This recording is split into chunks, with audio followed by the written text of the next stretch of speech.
Today, I have a story for you that might make you rethink everything you thought you knew about boundaries and attraction. Imagine this. You're just a regular college student working a mundane delivery job to get by. Your life is predictable until one day a woman in her 40s answers the door. Not just any woman, but one who looks like she stepped off the pages of a magazine. What happens next will make you question the line between curiosity and temptation. She's older, confident, and everything about her says, stay. But the catch? She's not just any woman. She's someone with the power to make your heart race, leave you tongue-tied, and question what it means to be brave. So the question is, are you brave enough to stay? Let's dive into this intriguing encounter. It all started with a pizza delivery. Hi, I'm Max. I'm 22, born and raised just outside of Portland, Oregon. Life here is pretty ordinary. Rain, coffee shops, and lots of green. I'm in my third year of college working toward a business degree that I'm still not sure I even want. I live in a tiny apartment with peeling paint and a roommate who practically lives at his girlfriend's place, so I mostly have the place to myself, to pay rent and buy groceries. I work as a delivery driver for a local pizza place. It's not glamorous, but it pays enough. And honestly, I don't mind the simplicity of the job. Drive, deliver, repeat. No pressure, no drama. That day started just like any other. I had a full stack of orders and a mild headache from staying up too late binge-watching some crime documentary series. I grabbed my car keys, threw on my faded hoodie, and headed out into the gray drizzle. The usual. The first few deliveries were routine. A family with noisy kids, a couple of teenagers who barely said thanks, a guy who gave me a suspiciously generous tip. Then came the last order of my shift. Large pepperoni with extra cheese. The address was in a quiet upscale neighborhood I rarely delivered to. I remember thinking, this will be fast.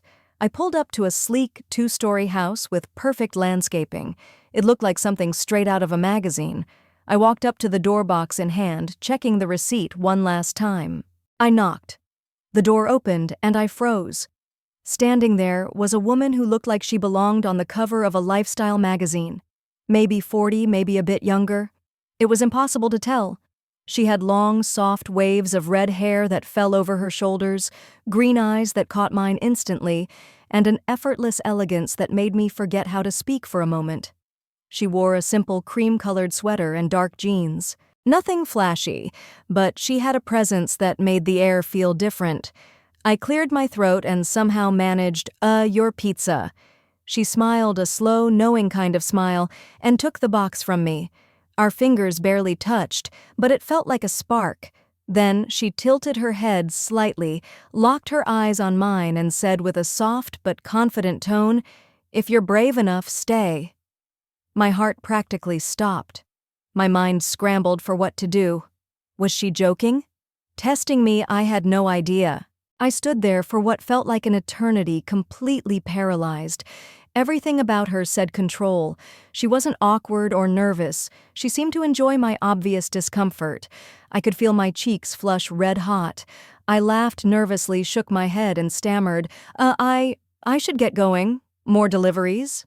She gave a little shrug, still smiling as if she had expected that answer all along. "Suit yourself," she said warmly, and stepped back inside.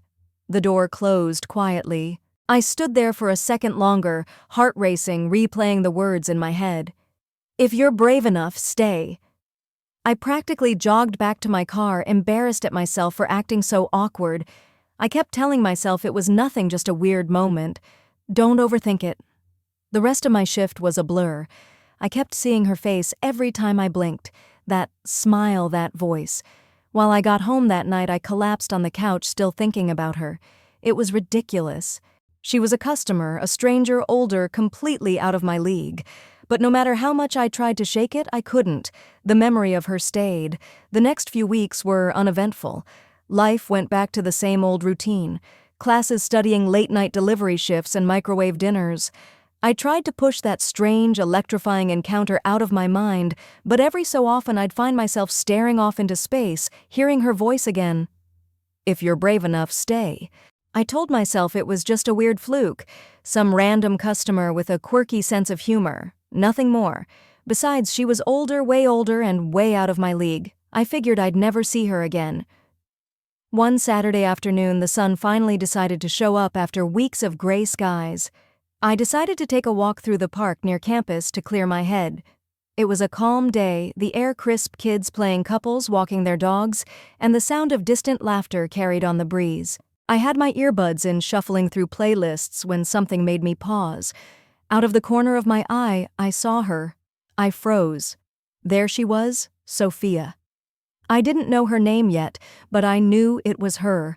The same fiery red hair catching the sunlight, the same effortless way she walked, head held high but relaxed as though she owned the ground beneath her feet. She wore a simple green jacket, fitted jeans, and a scarf wrapped loosely around her neck. I panicked. I immediately looked away and pretended to be focused on my phone. I could feel my heart racing. What were the odds Portland wasn't huge, but it wasn't tiny either? I told myself to keep walking. Don't be weird, just go. But I couldn't. I kept glancing back. She noticed. Our eyes met. She smiled. Not the playful, teasing smile she gave me that night at the door, but a warm, genuine one. She started walking toward me, calm and deliberate. My pulse shot through the roof. I pulled out my earbuds, trying to act casual. "Hey," she said as she stopped a few feet in front of me. "You look familiar." I could barely get the words out. "I delivered a pizza to you a few weeks ago." Her eyes lit up with recognition. "That's right, the shy delivery guy." I wanted the ground to swallow me whole. Yeah, that was me. She laughed softly. It wasn't cruel or mocking. It was light and kind. "You never stayed." I shrugged awkwardly, looking anywhere but at her. "I wasn't sure you were serious." I was. Her voice was soft but confident. Then she tilted her head slightly and added, "Are you busy right now?" I blinked, startled. Not really." "Then walk with me." It wasn't a request. It was almost a command, but delivered in such a calm, inviting way that I couldn't imagine saying no. I fell in step beside her as we slowly made our way down the path lined with towering pine trees and beds of tulips in full bloom. At first, the conversation was light. She asked me about school, my job, my plans after graduation. I learned that she worked in publishing, freelance editing mostly. She had moved to Portland a few years earlier after a divorce, looking for a fresh start. There was something about her that put me at ease. Despite the age gap, it never felt awkward. She was witty, smart, and had this way of listening that made me feel like my words actually mattered. At some point, I found myself laughing more than I had in weeks. She told me funny stories about the weird manuscripts she had to edit and how some authors thought they were God's gift to literature. I told her about the disasters of working in food delivery, spilled sodas, wrong orders, bizarre customers. The more we walked, the less nervous I felt. After about an hour, we stopped near a small pond where ducks were swimming lazily. She turned toward me, brushing a loose strand of hair behind her ear. "You're different from most guys I meet," she said thoughtfully. I felt my cheeks flush. "Is that a good thing?" She smiled again, that soft, knowing smile that somehow both comforted and disarmed me. "It's a very good thing. I like shy guys. It's cute." I couldn't believe what I was hearing. I wasn't used to compliments, especially not from a woman like her. I stood there, speechless, awkwardly kicking a small rock with my shoe. Sophia reached in her bag, pulled out a small notepad, scribbled something quickly, and tore the page out. She handed it to me. Her phone number. "I don't do this often," she admitted, "but something tells me you're worth the risk." I stared at the paper in my hand, stunned. Before I could say anything, she leaned in and kissed me lightly on the cheek. "I'll let you decide what happens next," she whispered. Then, with that same calm elegance, she walked away, leaving me frozen on the path, heart racing, watching her silhouette disappear into the trees. I stood there for a long time, staring at the number in disbelief. Part of me wanted to run after her. Another part of me was too shocked to move. Eventually, I walked home, dazed, the paper clutched tightly in my hand. I had no idea what I was going to do. The little slip of paper sat on my nightstand for days. I'd pick it up, stare at the number, then set it back down. I couldn't explain it. I wasn't scared of her. Not exactly. I was scared of what that number meant, of what it could lead to. I had never been in anything close to what felt like an adult relationship. The girls I knew in college were casual, fleeting. Sophia, though, felt different. She was confident, elegant, mysterious. She made me feel like I mattered.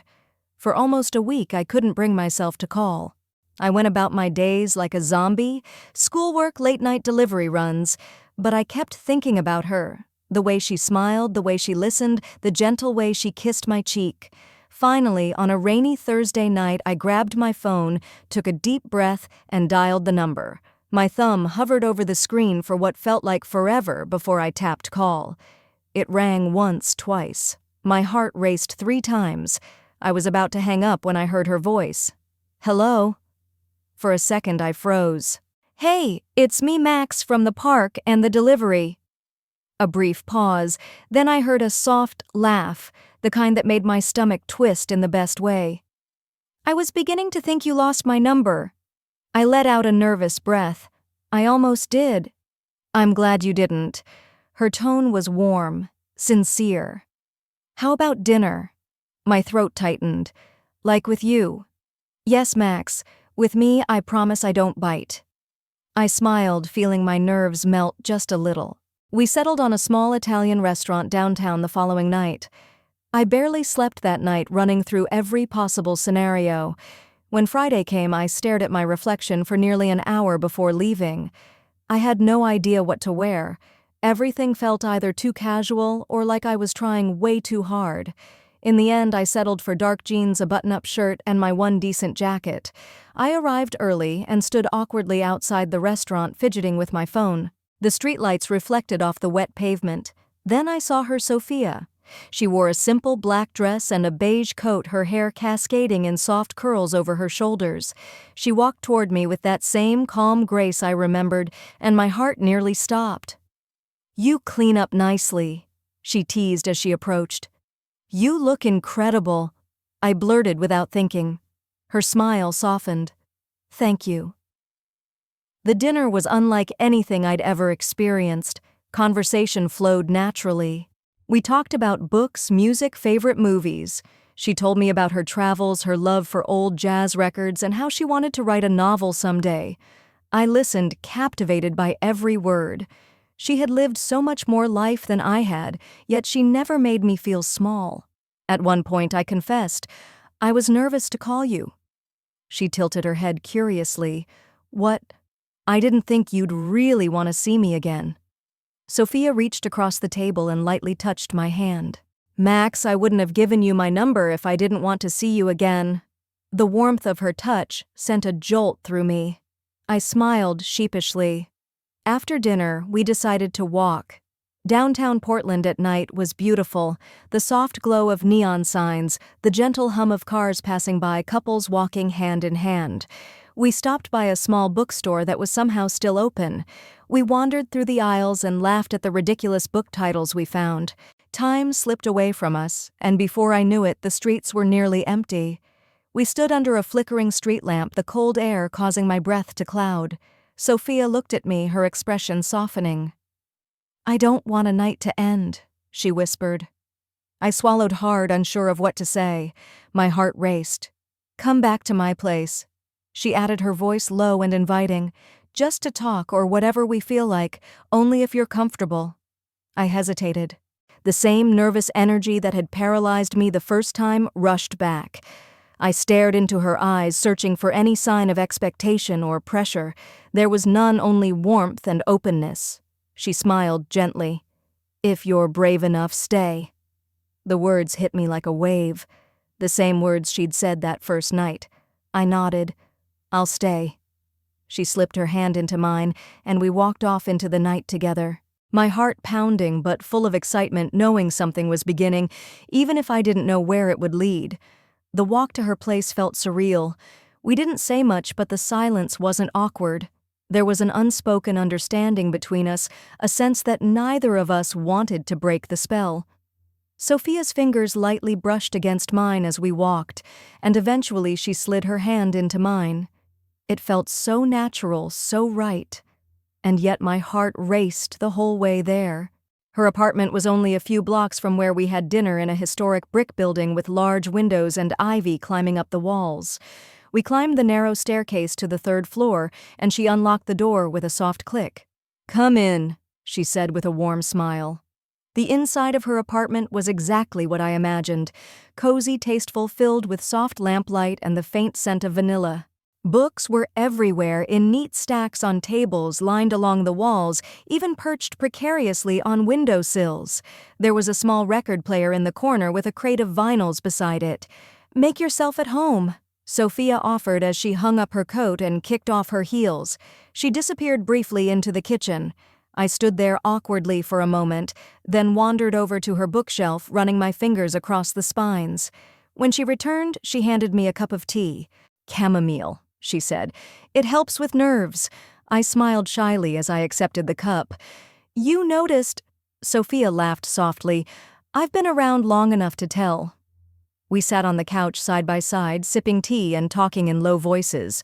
The conversation drifted easily from favorite authors to childhood memories to silly, embarrassing moments. The warmth of the tea, the glow of the lamps, and the sound of soft jazz playing in the background made the whole night feel like we were in our own little world. At some point, the conversation slowed. Sophia set her cup down, leaned back against the couch, and looked at me for a long, quiet moment. I felt her gaze, and for once I didn't feel the urge to look away. "Do you know why I asked you to stay that night?" she asked softly. I shook my head. "No, I still don't." She smiled faintly. "Because you're different. You're genuine. I was curious. I still am." Her hand reached out, brushing gently against my arm, sending shivers up my spine. I didn't know who leaned in first. Maybe it was me? Maybe it was her. But the space between us disappeared, and our lips met in a soft, tentative kiss. It deepened slowly, naturally, as though we were both afraid to rush it. The world outside disappeared. I won't describe every detail of what happened between us that night, but I can say it was unlike anything I had ever experienced. It wasn't reckless or rushed. It wasn't purely physical. It was emotional, intimate, and meaningful in a way I hadn't thought possible. We were just two strangers acting on impulse. We were two people who had found each other at the exact right time, filling spaces neither of us knew were empty. Hours passed. The city outside went quiet, and the rain started to fall gently against the windows. I lay next to her, my head resting on the soft curve of her shoulder, listening to her breathing, feeling the rise and fall of her chest. Sophia traced lazy circles on my arm with her fingertip and whispered, "You gave me something I thought I'd never feel again." I turned slightly so I could see her face in the dim light. "What's that?" She smiled, eyes half closed. "Hope." I didn't know what to say. I just lay there letting her words sink into me, knowing I felt the same way. Eventually, the exhaustion of the night caught up to us. We fell asleep, wrapped up in each other's arms, as the rain lulled us into a peaceful, dreamless sleep. The morning sun crept through the curtains, casting a soft glow across the room. I woke first, taking in the quiet beauty of the moment. Sophia's face was relaxed, almost angelic in the soft light. I stayed like that for as long as I could, knowing this night, this feeling might never happen again. I didn't want to let go. Eventually, Sophia stirred, opened her eyes, and smiled at me. "Good morning," she whispered. "Morning," I whispered back. We stayed like that in silence, neither of us wanting to break the magic. Finally, Sophia sat up and reached for her robe. "I'll make coffee," she said. I watched her move around the kitchen with practiced ease. The normalcy of it after the surreal night we'd shared grounded me. It felt real, but also fragile, as if it might vanish at any second. We drank our coffee together, barely speaking, exchanging soft smiles instead of words. I didn't want to ask what this meant or what would happen next. I just wanted to exist in that perfect, fleeting morning. Eventually, I glanced at the clock and realized I had to go. Sophia walked me to the door. "I'm glad you stayed," she said quietly. I nodded, feeling an ache in my chest. I couldn't explain. "Me too." She leaned in and kissed me softly, lingering for just a second longer than necessary. Then she stepped back, her hand still lightly touching my arm. "Call me," she asked. "Definitely," I whispered as I walked down the stairs and out onto the quiet street. I couldn't stop smiling. I had no idea where this would go, but for the first time in a long time, I felt alive. The next few days felt unreal. I floated through my classes and shifts at work with a quiet, giddy excitement. I had never felt anything like what I had with Sophia. It wasn't just about what had happened that night. It was the connection, the comfort, the way she made me feel seen. I stared at my phone, constantly waiting for her name to pop up. I sent her a message the day after. Just a simple, "I had an amazing time. Can't wait to see you again." No reply. I told myself not to panic. Maybe she was busy. Maybe she needed space. 2 days passed, then 4, then a week. I sent another message, this time a little more hesitant. "Hey, I hope everything's okay. Just thinking of you." Nothing. I tried calling. It rang until voicemail picked up. I didn't leave a message. I tried again the next day and the next.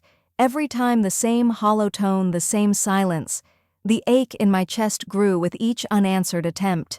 I replayed every moment of that night and the next morning in my mind, searching for something I might have done wrong. I couldn't find anything. Everything had felt right. After nearly 2 weeks of no contact, I decided I couldn't take the uncertainty any longer. I had the address. I would go to her apartment and just see. I told myself I wasn't being crazy, just needing closure. It was a chilly, overcast afternoon when I made my way back to her building. The same ivy still climbed the brick walls. The same creaky stairs led up to her door. I stood outside for a long time, my heart pounding, gathering the courage to knock. When I finally did, there was no answer. I knocked again, waited. Silence. I pressed my ear against the door. The apartment sounded empty. Confused and desperate, I walked back downstairs and approached the small office near the entrance where the building manager usually sat. A middle-aged man with a clipboard and thick glasses looked up at me as I stepped in. "Can I help you?" he asked. I'm looking for Sophia." "Third floor corner unit," he said, scanning his clipboard. "Oh, you mean Miss Bennett. She moved out." I blinked, stunned. "What? When?" He checked the papers. "About a week and a half ago. Left no forwarding address. Paid up, handed in her keys. That was it." I stood there frozen, unable to process what I was hearing. "Are you sure?" I asked, even though I already knew the answer. The man gave me a small, sympathetic shrug. "Sorry, kid." I walked out in a daze. The streets felt colder, the sky duller. I stood across from the building for what felt like hours, just staring up at her now empty window. She was gone just like that. No explanation, no goodbye. I would never know why. Was it something I did? Was she scared? Did she decide I was just a brief moment of excitement? Something that wasn't meant to last, I would never know. The following days were hard. I checked my phone obsessively, knowing it was pointless. I walked through the park where we had met, hoping I might see her by some impossible stroke of fate. She was never there. Eventually, I stopped looking. I forced myself to accept the reality. Sophia had been a chapter in my life, not the whole story. It hurt more than I could ever explain, but I realized something. I didn't regret it. Not for a second. What we shared was real. It was brief, but real in some strange way. Sophia had given me more in those few moments than anyone ever had. She taught me to take risks, to be brave, to believe that I was enough for someone. One late evening, as I walked home under the dim glow of the streetlights, I finally let go. I smiled softly to myself, thinking about her. Maybe some people aren't meant to stay. Maybe some people come into your life only to show you what's possible, to remind you that love, even if fleeting, exists. As I reached my apartment door, I looked up at the night sky and whispered quietly, "Thank you, Sophia." I stepped inside, ready to keep going, knowing I'd carry that memory with me forever. As the story unfolds, it's clear that age isn't always a barrier to attraction or connection. The tension between curiosity, temptation, and the unexpected chemistry that forms between two people who seemingly shouldn't be drawn together is palpable. But it begs the question, how far is too far when it comes to exploring these feelings? Is it just about two people following their desires, or is there something deeper at play, challenging societal norms and expectations? Would you have stayed if you were in my shoes, or would the line of what's considered right have been too much to cross? It's one of those stories that leaves you questioning boundaries, relationships, and what we're really seeking in others. But don't just take my word for it. Share your thoughts. Do you think age truly makes a difference when it comes to love and connection?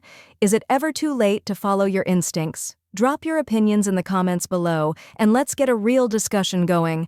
And hey, if you want more stories that get you thinking, be sure to hit follow. Your support gives me the motivation to bring you even more intriguing, real-life tales. Or for a little more encouragement, press 1 if you want me to keep sharing these moments with you.